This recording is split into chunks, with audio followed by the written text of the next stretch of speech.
Boa noite, pessoal. Eu sou o Guilherme Tacal, eu atuo no desenvolvimento de mercado pela Ihara, fico sediado aqui em Primavera do Leste, no Mato Grosso, né? E hoje estamos aqui para um bate-papo, né, para a gente falar um pouquinho aí sobre plantas daninhas. Hoje nós temos aqui como convidado o professor Pedro Cristofoletti, tá? E esse evento, pessoal, ele é um pré-evento, né? Ele é uma live, né, que antecede aí o 9º Encontro Nacional da Soja, que será promovido pelo GELC, né, que será realizado nos dias 10 e 11 de agosto em Londrina, tá? No Parque de Exposição Governador Ney Braga, tá bom? Pessoal, o evento, ele será um evento híbrido, tá? Um evento que o público poderá participar presencialmente, né? E também de forma online para aqueles que não conseguirão comparecer em Londrina, tá bom? E já partindo aqui para o nosso bate-papo com o professor Pedro Cristofoletti, para quem não conhece o professor Pedro Cristofoletti, ele foi docente, né, da Exalc por 30 anos, trabalhou bastante aí com biologia e manejo de plantas daninhas, e atualmente ele é pesquisador e consultor da PJC Consultoria, né? Então, uma pessoa aí que tem uma vasta experiência para a gente poder debater, conversar um pouquinho sobre o assunto. Eu já vou passar a palavra para ele, né, para ele falar um pouquinho sobre a sua carreira, né, a sua vida profissional.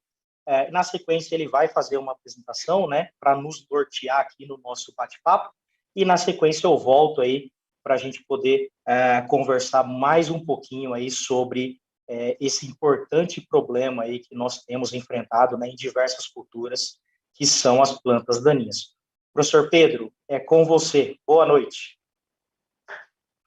Boa noite, Guilherme. Boa noite a todos que estão nos ouvindo ao vivo e também aqueles que vão nos assistir posteriormente.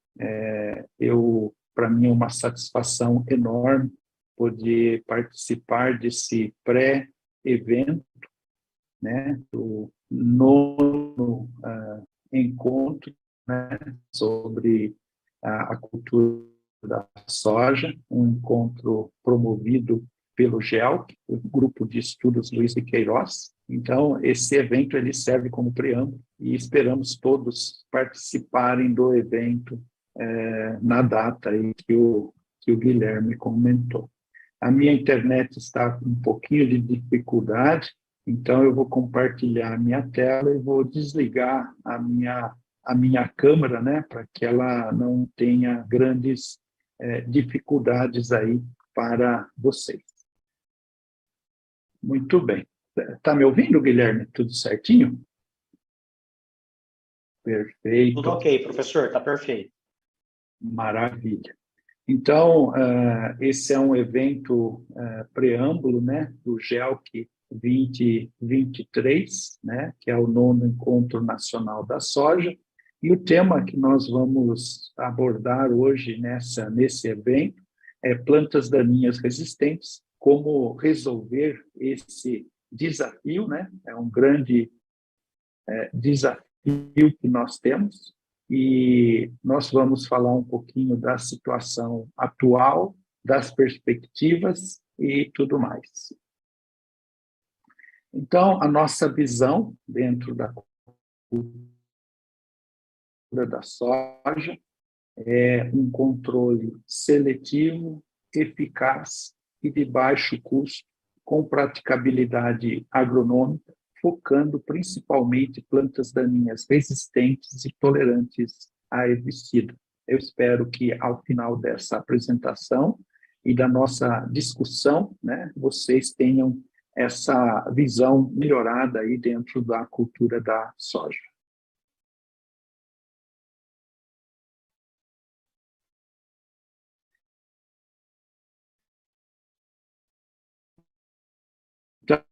Então, eu peço todos vão anotando as suas dúvidas, vão atual das plantas daninhas, os principais problemas, a forma de manejo ou opções de controle e, principalmente, nós vamos focar com maior ênfase no final a questão dos pré-emergentes, né? O pré-emergente é, com certeza, uma das maneiras, uma das opções mais interessantes que nós temos aí para depois a gente finalizar nesses 20, 25 minutos iniciais de conversa, para a gente fazer algumas considerações finais. Eu gosto sempre de conceituar, né, a questão da resistência, né, e aí eu procuro trazer o nosso pai, né, da teoria da evolução, o Charles Darwin, e ele dizia, né, que nem sempre são as espécies mais fortes que sobrevivem e nem as mais inteligentes, mas sim aquelas que respondem rapidamente às mudanças, né? Então, se o Charles Darwin, ao invés de ir lá para a Ilha de Galápagos, viesse hoje para a nossa agricultura e visse como as plantas daninhas resistentes evoluem e estão evoluindo, né? Ele com certeza teria a mesma conclusão que ele teve da teoria da evolução das espécies e da adaptabilidade. Porque, na verdade, né, o que faz com que nós tenhamos as plantas daninhas resistentes? Ela é um jogo de números, né? Você vê ao fundo desse nosso slide uma população de amarantos. São milhares, milhões de espécies. Então, tudo é uma questão de frequência, né?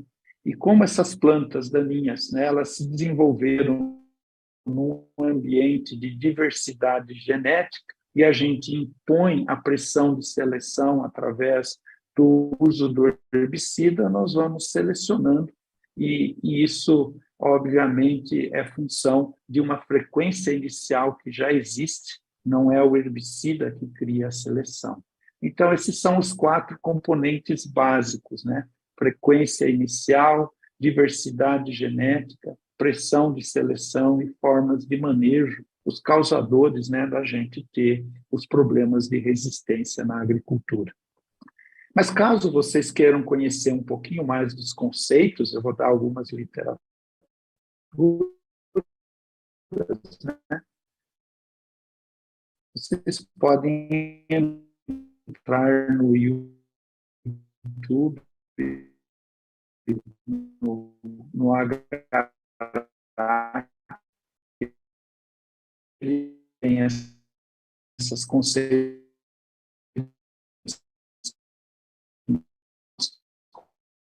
comentamos aí. É só você abrir o seu celular, você consegue os índices de resistência relatados. Você vê que, primeira vez,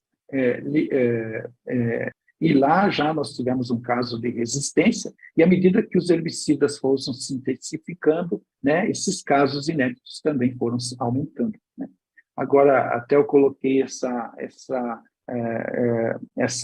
adivinha aqui, né? Como será o futuro, né? Vai depender muito de como nós trabalharmos a nossa agricultura. Hoje, nós temos 54 casos inéditos de plantas daninhas, perfazendo 28 espécies e 8 sítios de ação, né, muito, né, da forma, como eu falei, de nós praticarmos a agricultura. E aqui no caso específico do glifosato, né, em 21 nós tínhamos 19 casos inéditos, e aqui você vê a evolução, né, principalmente a partir de 2005, quando foi introduzida as culturas transgênicas resistentes ao glifosato no Brasil, né? E como que nós estamos a situação em 21 e como será o futuro, né? Vai depender dos nossos casos.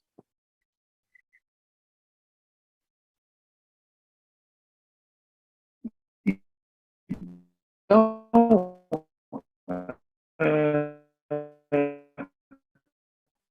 quais são os vilões, né? O primeiro, né, talvez seja o problema coberto resistência aos inibidores da protox, da ACCase, enoxaprópio cetoxidin, mas não ao cletodin. Depois nós tivemos, em 2016, a descoberta do pé de galinha resistente ao glifosato. Em 2017,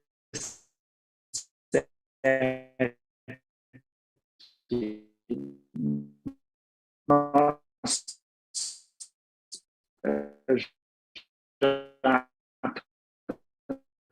bem descobrimos, né, ou detectamos também, você pode até discutir depois, por que até agora a gente não tem problemas com os DINs, mas nós temos com os FOPs e PROPs, e provavelmente no futuro, não muito distante, nós vamos ter a resistência aos DINs, aos FOPs e ao glifosato, e aí a coisa vai ficar bastante complicada como ela já está.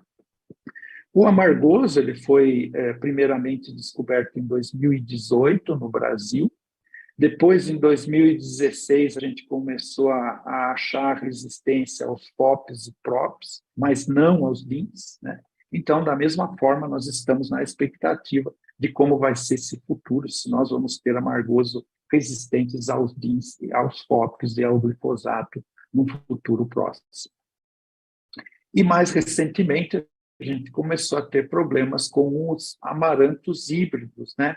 Que esse já é uma espécie que começou mais do sul do Brasil, as citadas que nós tínhamos na Exalc, né? Então, uma planta extremamente agressiva e que está crescendo cada vez mais e já está chegando aí no Mato Grosso e nos estados do norte do Brasil, também resistente. Isso é o Amaranthus híbridos, mas nós temos também o Amaranthus palmeri, né, que é uma espécie que foi introduzida no Brasil, né? Até agora a gente está conseguindo, aparentemente, manter essa espécie em algumas regiões do Mato Grosso, que foi trabalhada, aqui, ó, nós trabalhamos na planta resistente, e mesmo 2,8 kg de equivalente ácido, a planta não controlou. E com certeza nós teremos mais por aí, né? Amendoim bravo está despontando, no Paraguai o picão preto, né? E a gente está na expectativa de qual vai ser a próxima, né? Então, como que nós vamos partir aí para o manejo, né? Como que nós vamos manejar, né? Como que nós vamos enfrentar esse problema, né? Eu sempre costumo dizer que a cultura é o melhor herbicida, né? Então, antes de nós pensarmos no herbicida, nós temos que pensar num bom estabelecimento da cultura, num bom sistema de produção, né? Para que a gente possa fazer um manejo sustentável de plantas daninhas.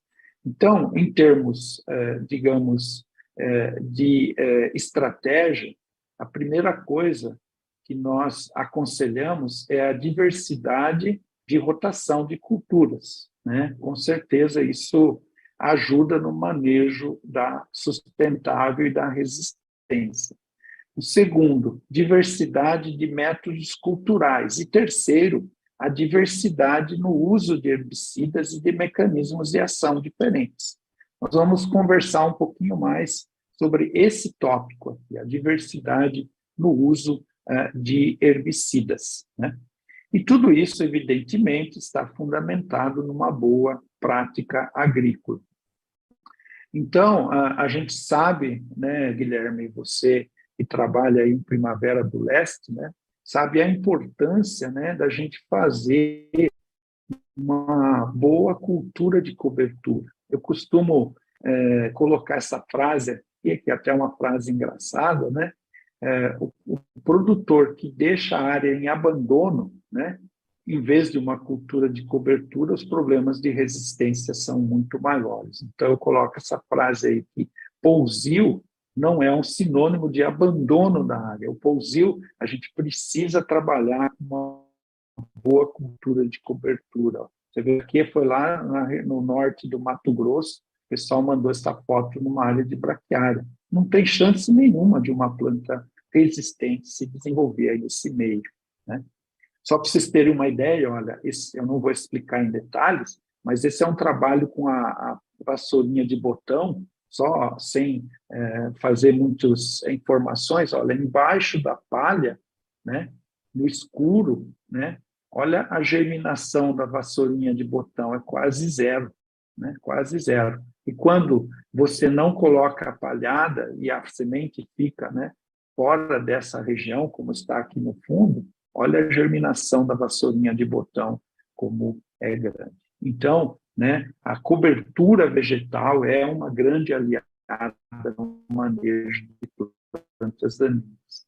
Olha, essa foto aqui eu tirei lá no alto do Parnaíba, né, descoberto, olha como a vassourinha está nascendo, onde a palhada está bem distribuída, bem colocada, a gente não tem problemas de vassourinha de botão. Bom, depois da cultura de cobertura, o próximo ponto é a gente fazer uma boa dessecação. Isso é muito importante para você começar com a semeadura no limpo, né? Então, você tem que trabalhar muito bem com o glifosato, aplicar o glifosato com pós-emergentes, quando você tem plantas resistentes, e, principalmente, fazer sequenciais associando o glifosato com pré-emergentes, né? Então, o pré-emergente desempenha um papel fundamental no processo do manejo da resistência.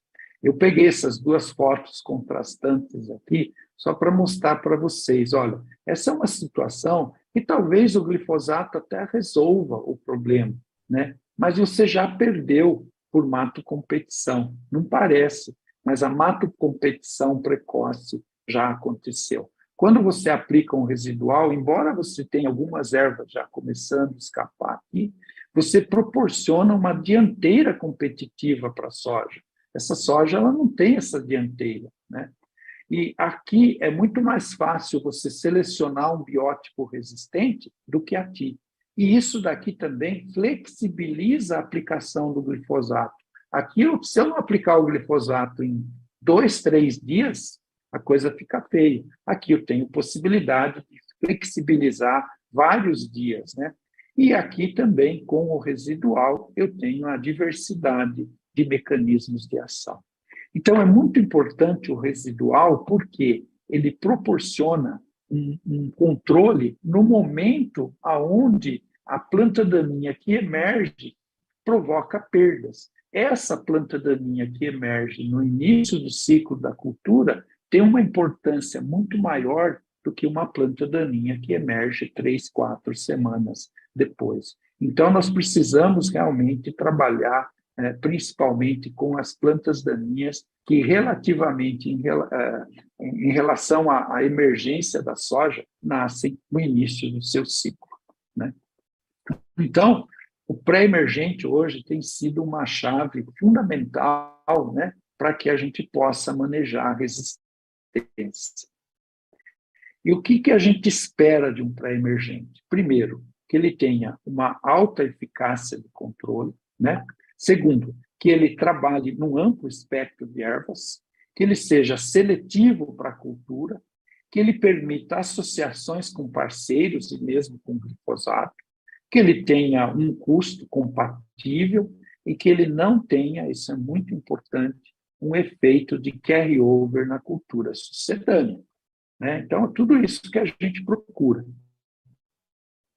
E nós temos diversos pré-emergentes hoje. Eu listei aqui, nesse breve comentário, nós não vou comentar sobre todos eles, mas hoje, deslocou minha setinha aqui, mas hoje nós vamos comentar um pouquinho mais sobre esse herbicida do grupo 15, que é o piroxasulfone, é uma inovação que a Errara trouxe, e em associação com o flumioxazino, ou seja, a mistura do grupo 14 com o grupo 15. E você vê que, quando associado, se nós somarmos os dois nas principais plantas daninhas perenes, ou um ou outro tem uma eficácia interessante, complementando os resultados. Esse com uma ação mais graminicida e esse com uma ação complementar graminicida, mas também atuando sobre folhas largas. Né? Então, são dois herbicidas hoje que têm uma solubilidade em água muito baixa, portanto, são produtos altamente seletivos, né? São produtos que têm um KOH baixo, portanto, são produtos que têm uma alta adsorção às partículas coloidais e produtos que têm uma meia-vida compatível com a soja, não causando efeito de carry-over nas culturas sucedâneas, qualquer uma que seja. Então, para a gente finalizar do que a apresentação, né, essa breve apresentação é só mais um pano de fundo para a nossa discussão, né, Guilherme? Então, eu listei aqui 20 razões, só que eu, na verdade, vou listar 19, eu vou deixar a 20ª para ver quem que consegue lembrar a 20ª razão para você usar o pré-emergente na tecnologia da Errara hoje, que se chama Iodin, né, que é a mistura de piroxasulfone. É um produto com amplo espectro de controle, né? Ele pega folhas largas, folhas estreitas, né? Ele é um produto que tem um ótimo residual até o fechamento da soja, né? Tem vários trabalhos mostrando, né? E às vezes nós nem precisamos aplicar o glifosato, ele dá conta do recado, só quando nós temos plantas em alta densidade. Ele é seletivo na soja se aplicado no aplique-plante ou no plante-aplique, né? Podendo ser, inclusive, misturado com o glifosato, com um efeito sinérgico. Permite a rotação de mecanismos de ação de herbicidas, porque eles são do grupo 15 e 16, evita a mato-competição precoce, proporciona uma dianteira competitiva para a soja, né, porque ele permite que o plantio seja feito no limpo, flexibiliza a aplicação do glifosato, tem um bom comportamento na palha, tanto o flumioxazin quanto, inclusive, ele pode ser aplicado precocemente, né, numa situação de veranico, porque eles têm um bom comportamento mesmo em solo seco e comporta-se bem se a chuva demorar. É uma formulação avançada, né? É uma mistura de fácil manuseio. É interessante sob o ponto de vista toxicológico. É uma excelente opção para os produtores de soja não transgênica, porque precisa de pouco residual, como eu falei, às vezes nem precisa do glifosato. Então, se você trabalha com soja não transgênica, ele é um residual muito interessante, porque reduz o uso do pós-emergente. Está dentro dos processos de certificação, porque usa doses baixas, baixo descarte de embalagem. Se você misturar o flumioxazin persistente na formulação, tem sinergismo com o glifosato, ausência de carry-over para a cultura sucedânea, você pode plantar milho, pode plantar algodão, pode plantar feijão, qualquer cultura, basicamente. Acho que a única cultura que ele não é recomendado, me parece que é a cultura do arroz, no caso do piroxasulfone. Não tem volatilidade, portanto, não tem risco. Tem boa eficácia, mesmo se ocorrer um veranico. Tem poucos casos de resistência, tanto ao flumioxazin quanto ao piroxasulfone, e ele, evidentemente, está sendo comercializado pela Errara, que é uma empresa que tem um programa de stewardship muito, muito sólido. E a número 20 aqui, eu deixo para vocês depois falarem para a gente qual que é a 20ª característica interessante do flumioxazin. Eu sei que até o Guilherme está pensando aí, né, Guilherme? O que você vai falar como número 20, né?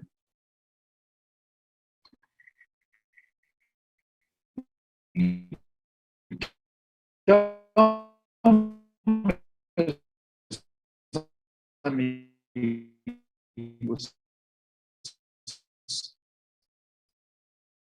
mensagem para o agricultor é evitando que ela produza sementes no futuro. Então, pratique boas práticas agrícolas que contribuem para a sustentabilidade, principalmente, né, fazendo com que a gente tenha uma agricultura cada vez mais sustentável, com menos problemas de hoje, o grande desafio. E fica aí as 6 dicas importantes para vocês, né? Os bons recados para vocês, né? Rotacione culturas, diversifique o seu sistema de produção, né?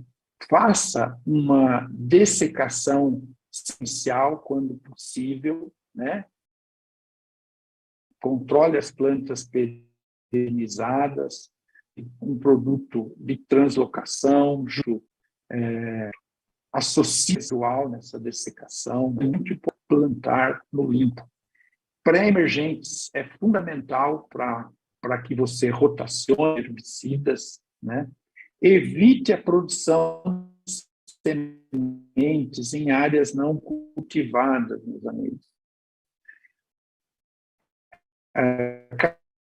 Carreadores, beirada de talhão, tudo isso é um parâmetro que o pessoal semente de plantas daninhas resistentes. E explore a competição da cultura, né? Como eu falei no início, a melhor herbicida é a cultura bem implantada.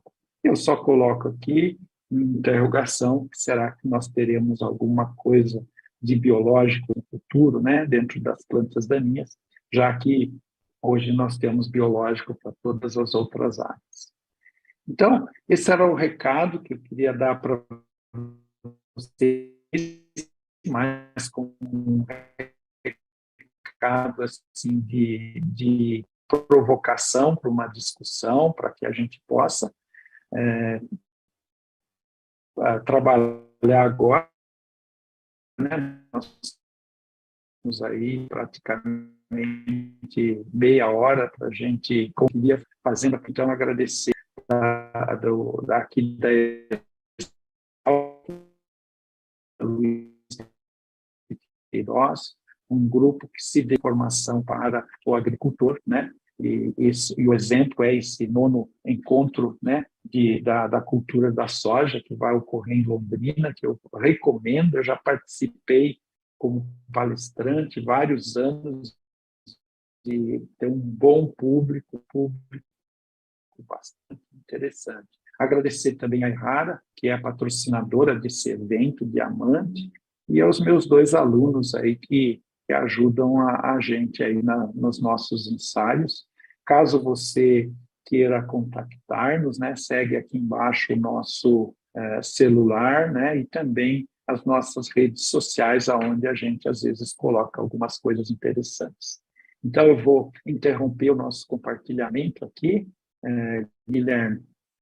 Vou ligar a minha câmera, espero que a minha internet aí não seja ruim, é que eu estou em viagem aqui em um hotel em Ribeirão e a internet não está muito boa, mas espero que tenha passado a mensagem para você e nós ficamos à disposição aí, Guilherme. Maravilha, professor. Muito obrigado aí pela apresentação, né? Uma apresentação rápida, bem resumida, mas com muita informação, com muito conteúdo, né? O professor comentou bastante aí sobre as ferramentas de manejo, né? Muitas vezes a gente, né? Nós, como indústria, muitas vezes o próprio produtor, né? Ele tem o pensamento que uma única ferramenta vai dar conta do recado, né? E o problema que nós estamos vivendo hoje com plantas daninhas, né, provou ao contrário, né? Que a gente precisa fazer uso de várias ferramentas, e o professor abordou isso na apresentação, né? Falou aí sobre fazer uma boa dessecação, né? Uma cobertura de solo, né? Eu gostei até daquela frase que o professor colocou, né? Pousio não quer dizer que a área está abandonada, né? Posil pode ser uma área com cobertura, né? Muito inteligente aquela frase.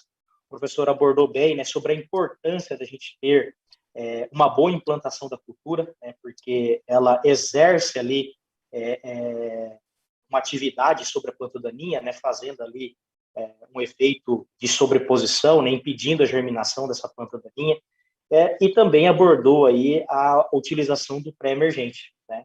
Mas nós, da Ihara, como detentoras aí, de algumas tecnologias nesse mercado de pré-emergente, a gente prega muito, né, sim, a utilização de pré-emergente, porque nós acreditamos que o pré-emergente é uma das principais ferramentas, é uma ferramenta viável, né, pensando pelo lado econômico, pelo lado operacional, mas o pré-emergente ele não vai dar conta sozinho, né? Então a gente precisa adotar diferentes ferramentas, né, fazer uma boa dessecação, porque não adianta você não fazer uma boa dessecação e achar que o pré-emergente vai resolver a situação, porque não vai, né?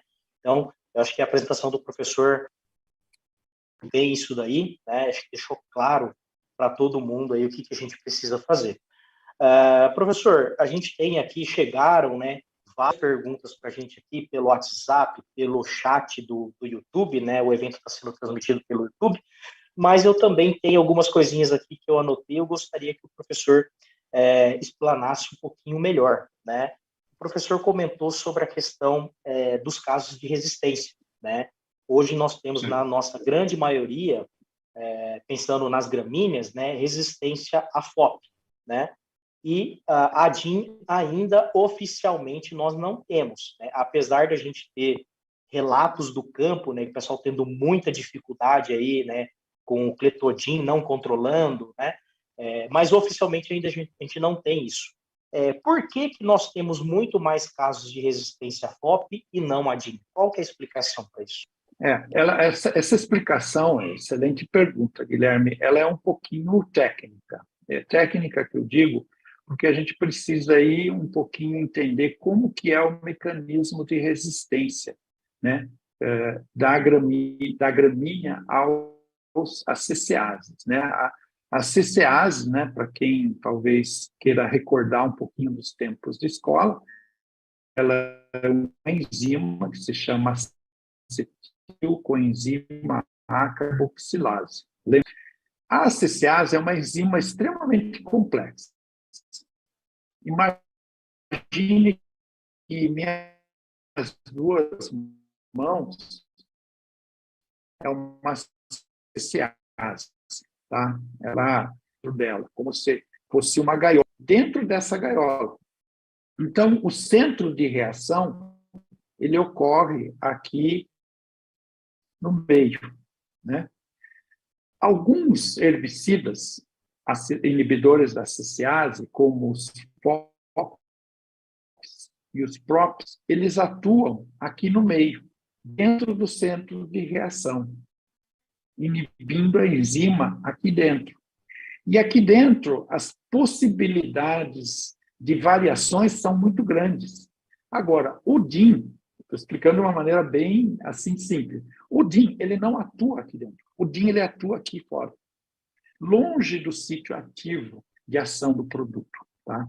Ou de ação do centro reativo. E aqui ele está muito menos sujeito a variações de mutações. Então, a explicação que a gente encontra na literatura é que os DINs, apesar de ser o mais utilizado, a gente sabe hoje que para controlar amargoso e pé de galinha, isso as estatísticas mostram, né, na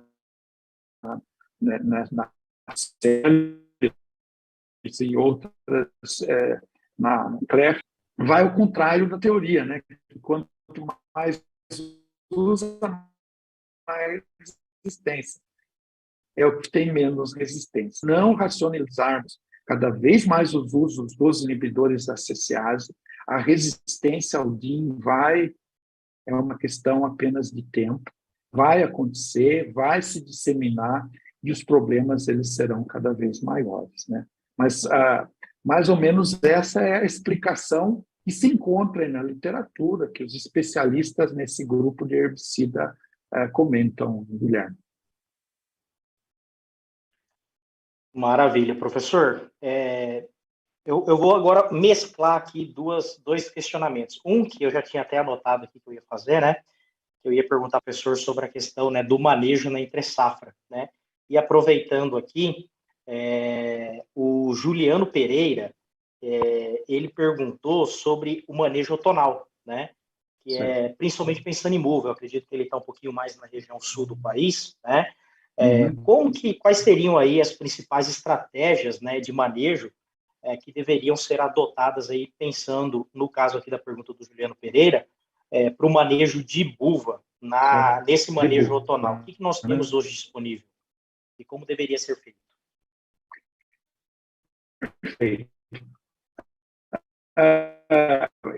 Excelente pergunta, e essa é uma dúvida realmente que todos têm, né? Porque não é uma prática totalmente, deu uma travadinha aí, mas espero atual e totalmente difundida. Chamam na verdade, por uma questão de que no Rio Grande do Sul, no passado, esse manejo, quando a gente sobe mais para o queijo, ele é feito durante, após a colheita do milho, né? E de manejo outonal.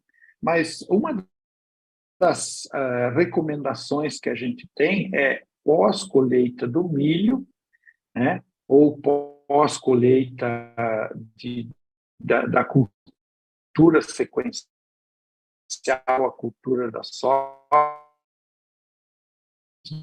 o algodão, é você utilizar produtos que tenham residual e que permaneçam no período seco. Então, a mistura da atrazina com o mesotrione, porém, a gente precisa de um período, né, entre a aplicação e o plantio, né? Tá saindo minha voz aí, Guilherme? Ah, sim, professor, está picotando um pouquinho, mas está dando para entender. Perfeito. Me desculpa aí que essa internet não está boa aqui. Mas, assim, então, uma das opções seria a gente associar, né, a mesotrione com a atrazina, mas tem que dar um período entre a aplicação e o plantio para que o produto seja degradado. Evidentemente, em situações onde a situação de maior pluviosidade, esse tempo pode ser menor. A flumioxazina é outro exemplo bastante interessante da gente colocar nesse período, né? Também como forma de manejo outonal, né? Então, se nós estivermos trabalhando em regiões onde, como no Paraná, no Rio Grande do Sul, onde a gente tem maior precipitação, esse período pode ser menor. Porém, quando a gente vai para regiões mais secas, esse período é maior, tem que ser maior. Professor, tenho mais algumas perguntas aqui. Estão chegando várias perguntas. Tem uma pergunta aqui do Tarcísio. Ele perguntou, né? O professor relatou aí vários casos de resistência a glifosato, né? E ele vem aumentando ano após ano, né? É uma molécula aí que a gente já usa há um tempo, uma molécula importantíssima, né? Eu falo isso porque hoje eu estou aqui em Primavera do Leste, no Cerrado, né? E hoje a gente só planta soja, milho, algodão no Cerrado graças ao glifosato, né? Então, é uma molécula que continua sendo muito importante aqui para o manejo de plantas daninhas. Mas o Tarcísio pergunta, né? Devido a essa questão, né, do aumento de casos de resistência ao glifosato, o professor acha que um dia a gente deixará de utilizar o glifosato na agricultura? É uma boa pergunta. Eu acredito que não, pelo seguinte, você veja bem, hoje nós temos mais de 250 espécies de plantas daninhas que o glifosato controla, né? Nós não vamos, a não ser que nós tenhamos um herbicida similar ao glifosato, que tem essa ampla espectro de ação, né? Eu entendo que ele vai ser usado cada vez mais de forma racional, né? Com racionalidade, né? Então, por exemplo, a gente imagina que num futuro não muito próximo nós vamos ter uma planta resistente a 2,4-D, a dicamba, a inibidor de HPPD, a, a inibidor de protox, ao glufosinato e talvez, né, a outros herbicidas. Então, à medida que nós vamos tendo essas plantas com maior traces e maior possibilidade de uso de herbicidas para os diferentes herbicidas, consequentemente, nós vamos ter menor dependência do glifosato, o prazo, que eu digo, os próximos retirado do mercado. Eu acho que ele vai continuar como uma ferramenta, ele é importante aí dentro do processo. Professor, aproveitando aqui, tem uma pergunta do Marco Capeleto, né? Aproveitando aí que o professor comentou sobre a novos traits, né? De resistência, né? De tolerância aí por exemplo, ao 2,4-D na cultura da soja, por exemplo.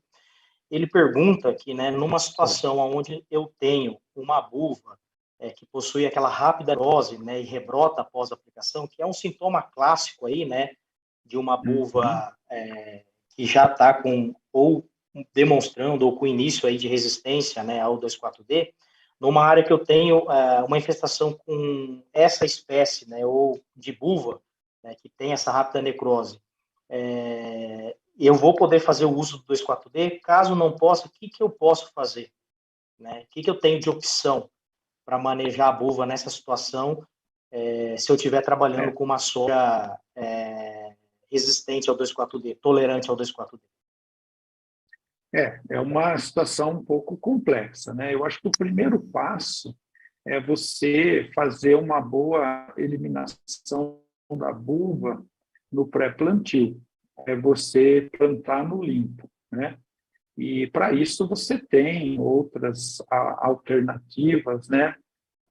Outros herbicidas, né? Para que você possa fazer uma boa dessecação, né? E entrar apenas com a planta daninha na forma de semente, né? E a buva, depois que você planta a soja, ela já não tem uma intensidade de germinação grande. A alternativa é trabalhar com uma soja resistente ao glufosinato, sal de amônio, e trabalhar com esse produto, mas quando a buva ainda está em estágios iniciais de crescimento, né? E também trabalhar com o residual. A gente entende que o residual aí desempenha um papel muito forte, né? Não tem a necessidade de trabalhar com produtos pós-emergentes. Daí nós temos os inibidores da Protox, né? Mas aí são produtos que no momento ainda eles causam uma certa toxicidade e há uma resistência do produtor. Então, a gente tem que trabalhar numa sequência de eventos, desde a dessecação, de uma boa cobertura, de um bom trabalho, né, de cultura de cobertura, para que a gente possa, de uma certa forma, né, não ter a dependência só do 2,4-D e do dicamba lá na frente, né, no caso dessa buva, que, felizmente, ainda não é um problema tão difundido a ponto da gente inviabilizar essas tecnologias, né? Até eu estive no Congresso semana passada e nós perguntamos, né, para um especialista da Corteva essa questão, né, do como está sendo estudada essa resistência, né, da rapidose. e ele disse que ainda não tem uma resposta muito conclusiva para a gente, não é uma resposta definitiva do que acontece com essa vulva que tem a rápida necrose. Professor, aproveitando que o professor comentou aí um pouquinho sobre o glufosinato, né, com a saída do Paraquat do mercado, né, que era um produto aí muito utilizado, principalmente naquela aplicação sequencial, né, um produto de contato, hoje o uso do glufosinato, ele aumentou bastante, né? Hoje muitos produtores estão utilizando o glufosinato, e eu gostaria que o professor comentasse, né, sobre essa questão, né? O excesso de uso do glufosinato pode vir a trazer algum problema, o professor acredita que nós teremos aí problemas de resistência com o glufosinato? Há essa possibilidade? E o professor acredita que em quais plantas daninhas aí, se tiver nessa possibilidade, quais plantas daninhas a gente vai talvez evidenciar isso primeiro? O glufosinato ele está se tornando uma ferramenta bastante interessante, né, como alternativa de manejo, né? Se você... Oi? Deixa eu dar uma apagadinha na minha imagem aqui para ver se fica interessante. Melhorou agora? Melhorou sim, professor. Perfeito. Então, só fica meu nome aí, em vez de ficar a minha imagem, né? Aí fica melhor. Então, o glufosinato, você veja bem, lá nos Estados Unidos, né, só comparando com o que se faz lá e o que a gente faz aqui, hoje o glufosinato está presente em todas as tecnologias, inclusive na tecnologia do dicamba. Então, o glufosinato ele está meio que um coringa, e ele está se tornando aqui no Brasil também, né? Só que o glufosinato, para a gente utilizá-lo, nós temos que entender que ele não é um glifosato. Ele é bastante diferente do glufosinato. Embora ele seja um produto, digamos, que tem até o nome similar ao glifosato, né? Ele é um derivado de um aminoácido, ele atua num aminoácido, mas ele é um produto de contato. Ele é um produto que, na verdade, você precisa aplicar com a planta daninha em fases iniciais de crescimento, tem que ter uma boa cobertura, tem que trabalhar com uma tecnologia de aplicação específica para ele. Então, ele tem as suas limitações, né, de utilização. Agora, se nós não utilizarmos racionalmente o glufosinato, ele também tem chance de desenvolvimento de resistência. Até o ano passado, nós só tínhamos 2 casos de resistência ao glufosinato. Um caso, se eu não me engano, é na Malásia, onde o pessoal aplicou muitas vezes por ano numa área de produção de ornamentais, e nós tínhamos um caso de glufosinato no estado de Oregon, nos Estados Unidos.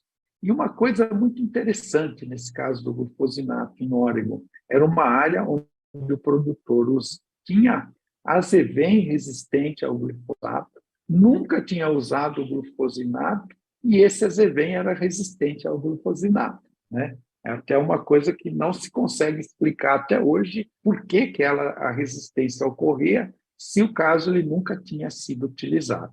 E me parece que agora foi relatado nos Estados Unidos a resistência também ao Amaranthus palmae.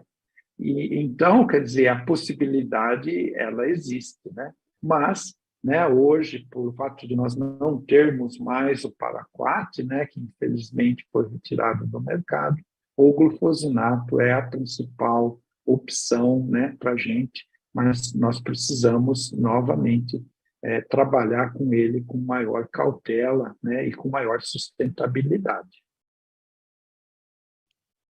Bom, professor, o nosso tempo está acabando, mas eu só vou fazer mais 2 perguntinhas aqui, pelo que eu estou acompanhando aqui no chat, né, pelas mensagens, e tem mais 2 perguntas que eu acho interessante a gente discutir aqui no nosso bate-papo, né? Tem uma pessoa aqui, o o Rodrigo Tomás, né, ele fez duas perguntas. Primeiro, ele perguntou sobre a questão do quiodin, né, melhor plantar e aplicar ou aplicar e plantar, né?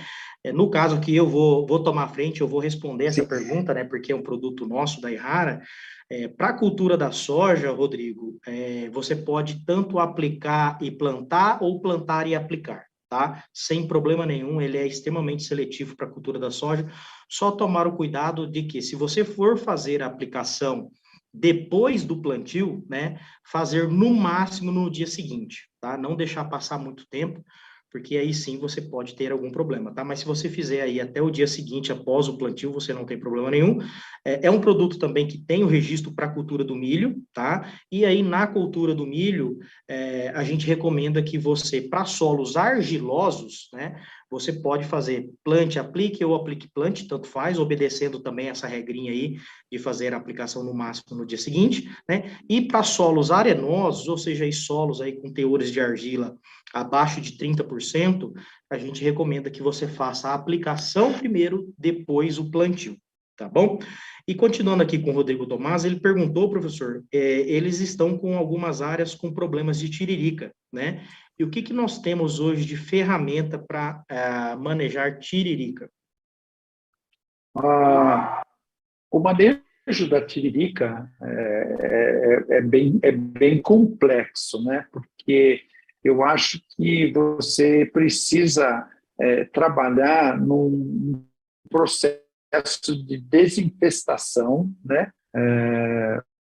Ao longo dos anos, né? E hoje, dentre os herbicidas que têm alguma eficácia em cima da tiririca, a gente tem o sulfentrazone e o diclosulan. Mas as doses que a gente usa na cultura da soja, elas são doses baixas, que não dão uma eficácia muito interessante. Então, assim, a gente entende que você precisa, pelo menos, trabalhar nessas áreas de tiririca, plantando a soja, sendo a última soja que você planta, e tentar fazer uma desinfestação com o glifosato, né, antes do plantio, né? A tiririca, ela tem uma suscetibilidade muito grande ao glifosato. Só que o segredo do glifosato dentro da soja depois é você aplicar com a tiririca em pleno vigor vegetal da planta daninha normal, né? É possível, né? Por exemplo, se você tiver lá braquiária, colonião, plantas não resistentes, você procura aplicar o glifosato o mais cedo possível. Agora, no caso da tiririca, é sempre importante esperar ela ter uma boa área foliar, porque você precisa que tenha a translocação até os órgãos de propagação vegetativa. O ideal seria você aplicar no pré-florescimento dela. Aí o glifosato consegue fazer um bom controle, mas aí também a tiririca já exerceu um processo de, digamos, de competição já, né? Então, tentar esperar um pouquinho mais e talvez fazer, em vez de uma aplicação única de glifosato, fazer 2 ou 3 aplicações de glifosato, trabalhando com a soja transgênica resistente ao glifosato. Professor, e a última pergunta? E uma última pergunta aqui, professor. Oi, professor, está me ouvindo? Estou ouvindo, tá. Sim. Uma última pergunta aqui, tá, do Marco Capeleto, novamente. Ele pergunta aqui, né, em algumas áreas, né, muitas vezes o produtor, ele erra um pouquinho a mão ali na cultura da soja, então ele faz essa colheita dessa soja e acaba entrando no milho com algumas plantas daninhas, e muitas vezes o produtor, ele acaba carregando um pouco a mão, né, nas misturas aí, ou da atrazina de forma isolada, ou na mistura de atrazina com mesotriona, por exemplo, né? Esse tipo de aplicação, né, com altas doses, seja de atrazina isolada, ou seja de atrazina mais mesotriona, isso aí pode acarretar de alguma forma, ou pode ter um carry-over para a cultura da soja lá na frente? Bem colocado. Na verdade, a gente precisa entender que quem degrada o herbicida no solo, o principal componente de degradação é o micro-organismo, né? Então, o grande fator que quebra a atrazina e o mesotrione são os micro-organismos. E os micro-organismos, eles trabalham em função, em primeiro lugar, de umidade, né? Então, você precisa de um período com precipitação adequada, né? No caso da atrazina, quando você aplica ela após colheita, no manejo outonal, eu entendo que você precisa de pelo menos 90 milímetros, 90 a 100 milímetros de chuva para você ter uma degradação total do produto sem ter problemas lá na frente. Então, anos secos são mais problemáticos. O segundo fator que estimula micro-organismo é a matéria orgânica. Então, solos com mais matéria orgânica, tem mais vida microbiana, melhor é a degradação. Terceiro ponto é a questão da temperatura, né? Temperaturas mais altas também estimulam, né, os micro-organismos a se degradarem. É lógico que, combinando tudo isso daí, você tem uma melhor degradação do produto. Então, por exemplo, eu já conversei às vezes com o pessoal lá do Paraná, o professor Jamil, uma vez estava, né, Jamil Constantin, falando, olha, aqui no Paraná, se você aplicar triazina, tem lugares aqui no Paraná que com 20, 30 dias é suficiente para que ela se degrade, né? Se aplicar 1,5 litro, 2 de atrazina.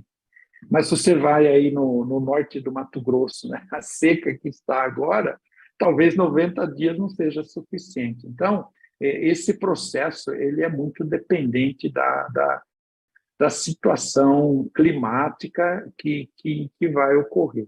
O revolvimento do solo também ajuda na aeração e no estabelecimento microbiano.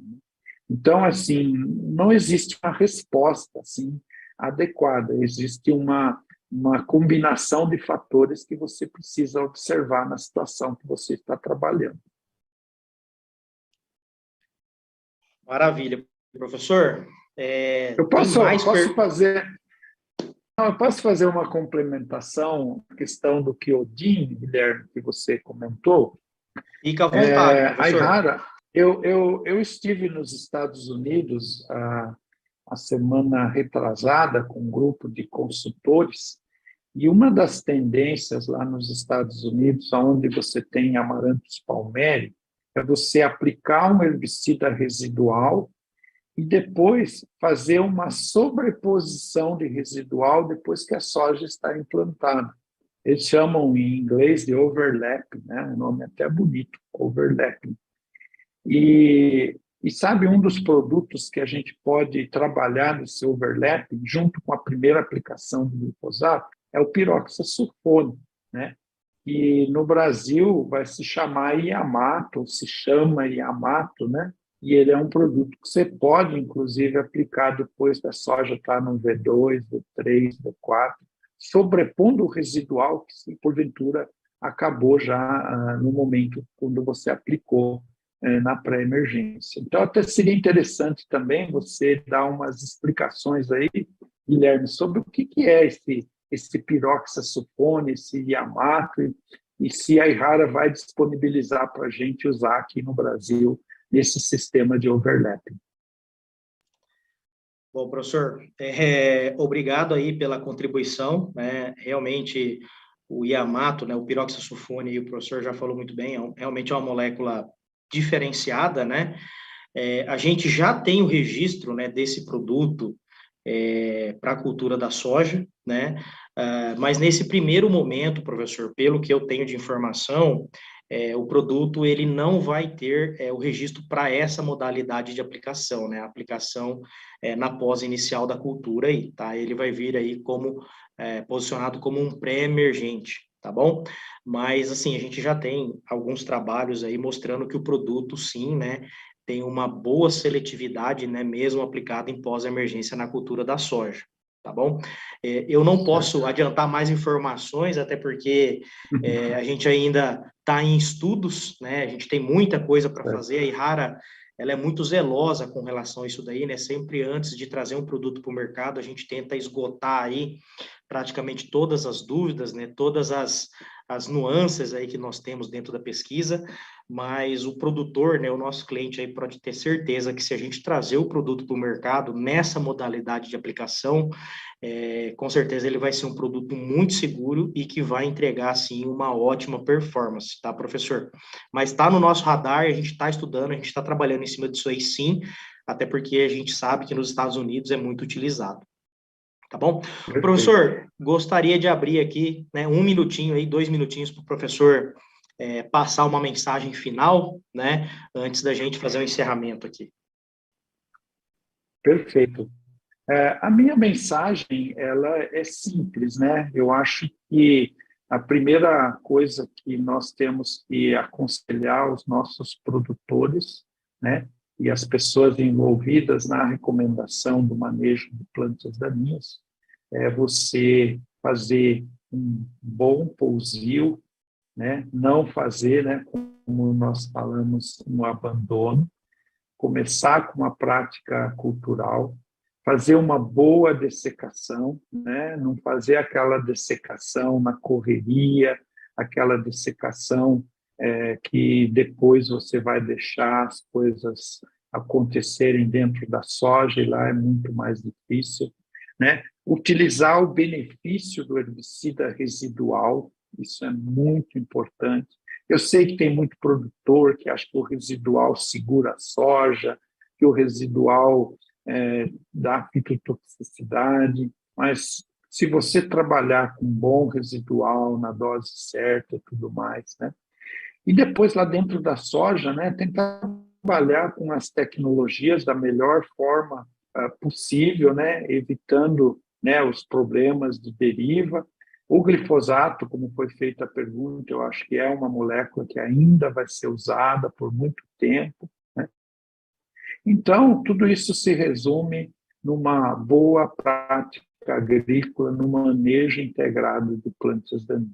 Então, essa é a minha mensagem. Nós temos coisas para o futuro vindo aí, né? Não deu tempo da gente conversar, mas com certeza, né, é dentro desse enfoque que nós temos que manejar e evitar a produção de sementes de plantas daninhas resistentes e cada.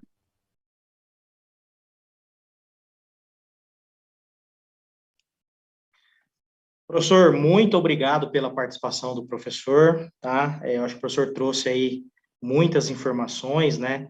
E eu vou fazer um breve resumo aqui, né? Eu costumo dizer que o pré-emergente, né? A gente abordou bastante a utilização de pré-emergente, e eu costumo dizer que o pré-emergente ele é um facilitador do pós, né? O professor comentou que em algumas situações a utilização do pré-emergente existe a possibilidade da gente tirar ali uma pós de glifosato, por exemplo, né? Mas, na minha opinião, ele é mais um facilitador, né? Ele é um produto que você, se utilizado de forma correta, né? Ele é um produto que vai te dar uma janela maior para você trabalhar o seu pós-emergente, né? É um produto que você facilita o seu pós, você vai ter a sua planta daninha, né, para o seu pós-emergente num tamanho mais adequado, então por isso que ele é esse facilitador. É um produto que evita aquela mato-competição inicial que o professor bem comentou na apresentação, né? Então, assim, a utilização do pré-emergente só traz benefícios, né? E a Ihara, como uma empresa detentora, né, e que traz aí novas tecnologias, inovações para o mercado, como, por exemplo, o Kyojin, o Burner, o próprio Yamato, né, que está fazendo um sucesso danado na região sul do país, lá para a cultura do trigo, né, um produto que controla o azevém, né, e é seletivo para a cultura do trigo, né, e em nome da Ihara, eu gostaria de agradecer aí ao professor Pedro Cristofoletti, ao GELC, né, pela oportunidade, né, de estar presente aqui, né, nessa live, abordando aí um pouquinho, né, sobre o grande problema que nós temos aí de plantas daninhas. E, pessoal, como mensagem final aí, eu gostaria de reforçar, né, que esse evento, essa live de hoje, ela é precursora, né, do 9º Encontro Nacional da Soja, que será realizado em Londrina, né, que será promovido pelo GELC, nos dias 10 e 11 de agosto, lá no recinto de exposição Governador Ney Braga, tá? Ele vai ser um evento híbrido, tá? Então, vocês poderão participar aí de forma presencial e para aqueles que não conseguirem ir para Londrina, né, durante o evento, vão poder participar aí de forma online, tá bom? Pessoal, muito obrigado. A gente cumpriu o nosso horário aí, 1 hora de evento. Espero vê-los aí todos em Londrina nos dias 10 e 11 de agosto. Um grande abraço. Até mais.